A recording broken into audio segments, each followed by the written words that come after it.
We went from 13 million to 25 million in the past 7 months, meaning we added $12 million of value to our rental portfolio without using any of our own money. Check out this video, we're going to explain how.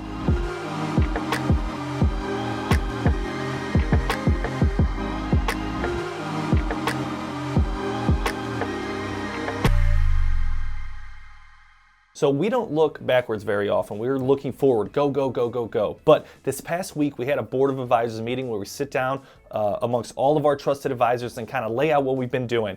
And something crazy popped up during that. Back in April, our portfolio value was worth $13 million. And last week, our portfolio is worth $25 million.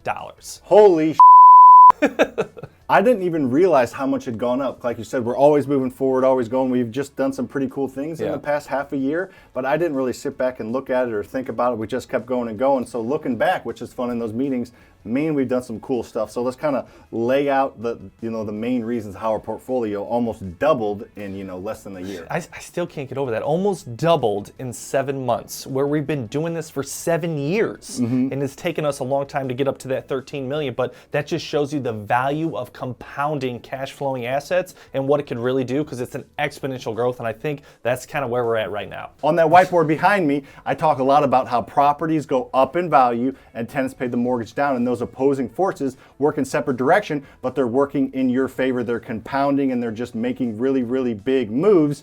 That's what happened here. Perfect. All right. Yeah. So of that $12 million, there was an awesome 18 months appreciation we've had, right? So some of that, I would say about $1 million of it, $1.5 million is just appreciation of our portfolio. But the rest of it has been, we've been in acquire mode. We think this is a great time to be investing in real estate. So that's why we're buying all the quality cash flowing assets that we can. So I'd say for round numbers, that 12 million in growth, 2 million have been actual appreciation. Yeah. So where'd that other 10 million come from? Yeah, it came from single family rentals. Oh yeah.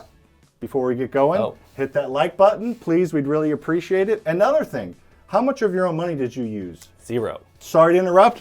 Go ahead, proceed. You're good. So $12 million worth of growth in the last 7 months. 2 million of it has been appreciation. About 10 million of it has been new assets. So of those new assets, what did we buy, right? So we bought some single family rentals. We've bought about, what does this say? About 19 single family rentals over the past 7 months. So we've been very bullish on those.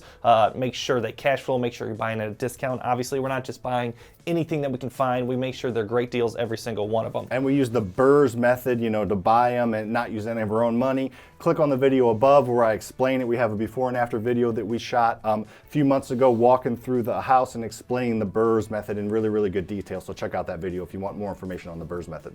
Awesome.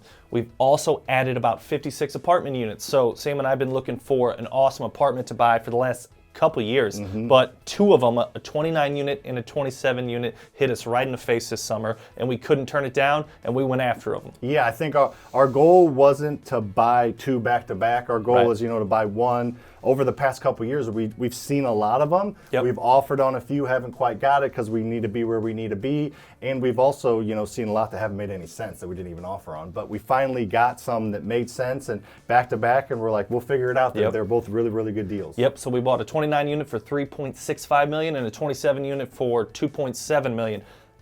Of all that money, how much of your money did you use there?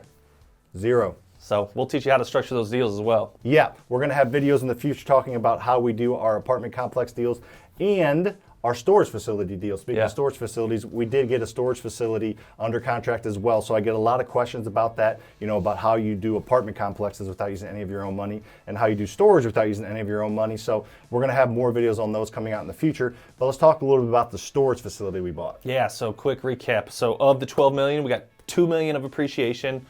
We have some single family rentals that we bought, and we bought some apartment complexes as well, right? So that leaves storage, right? So of the so Sam and I own 3 storage facilities now, and we're doing a total rebuild on one of them. So we're adding new buildings, adding new spaces, and every space that we add brings us more income, which increases the value of that asset. Yeah, for sure. The one has been in construction and kind of flipping it in Yeah. a sense for the past 18 months or so.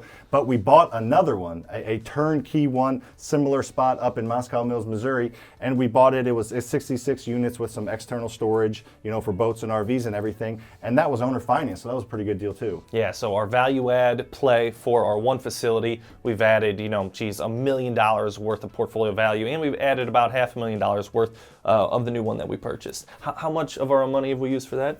Zero.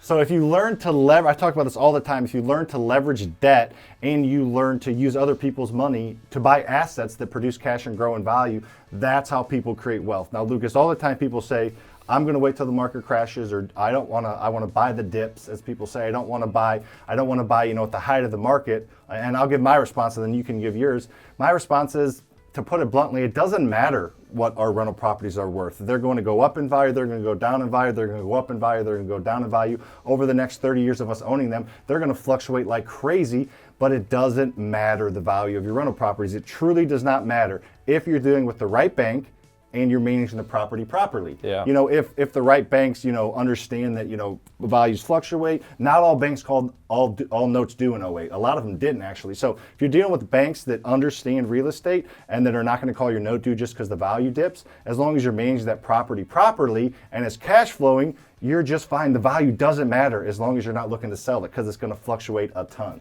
Yeah, so what's that saying? Don't wait to buy real estate, buy real estate and wait. So It's not about timing the market, it's about time in the market. I love that, man. But what you said is spot on. Over the next 30 years, the trend of this portfolio value, if we didn't buy another asset, is going to go up. It's going to go up a lot.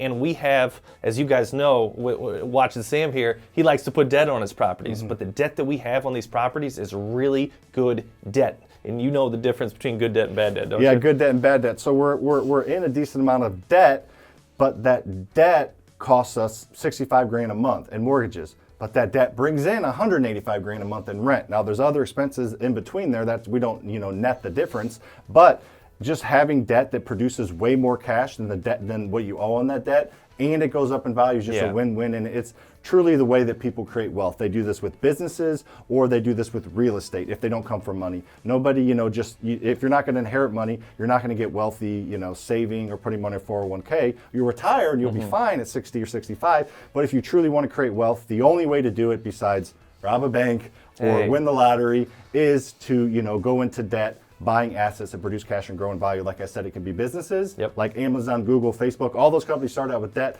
or it can be, real estate. And I think real estate's probably a little bit easier than a whole freaking huge business, so we choose real estate. Yeah, so, even you can be over leveraged even with good debt, right? So if your portfolio value is worth $25 million like ours is, and you have $25 million worth of debt, that's probably not a good position to be in, even if it's good debt, right? So our position at the current moment is 70% loan to value. So that means we have 70% of debt of that $25 million worth of value. So we did some other cool things this past 7 months.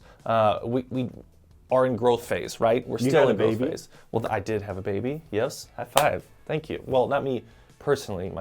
That would be a medical anomaly. Yes, that would be more impressive than any of that this. video would get way more views than this video is going to get. All right. But anyway, what we did was to kind of, hedge some of our risk as we grow. Is we paid off 3 houses, and those are about $500,000 worth of value. So nothing huge, but we have $500,000 worth in value of single-family houses, free and clear. So I think that's pretty cool. Yeah. So and that just gives us flexibility to do line of credits, or to cash flow more because we don't have mortgages on those properties, and we're using those line of credits for a few different things. So we're paid off the houses, are more secure, cash flowing more, and we're leveraging those paid off houses to do more things and to grow quicker, because we're all about proper leverage and smart leverage. It's the way to create wealth, and we're looking to create wealth and impact, and leverage and debt are a great way to do it. For sure. And obviously creating wealth through real estate, it's a long-term game, right? And we say we did all of this over the past 7 months, but honestly, this is the past 7 years of us busting our butt, putting systems in place, finding the right team members, and it's finally taken off for us. So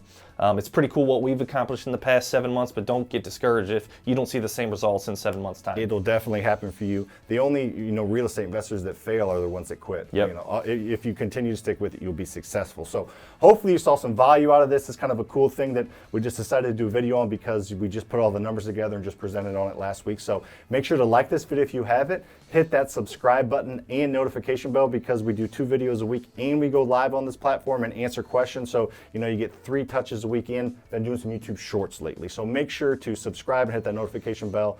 See you on the next one.